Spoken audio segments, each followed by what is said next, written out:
Declare a variable tax and assign it to the value of calling your new calculate taxes method, passing the subtotal as the argument.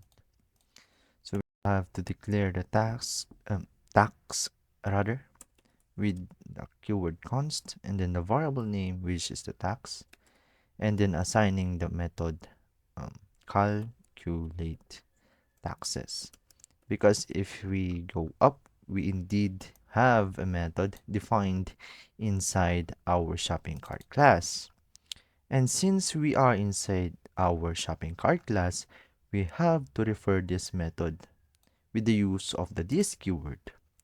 So we type in here the this keyword and then interpolate the method calculate taxes with an argument of subtotal, because without the this keyword, JavaScript wouldn't know what we are referring, what method we are referring. So the this keyword or using the this keyword is good practice.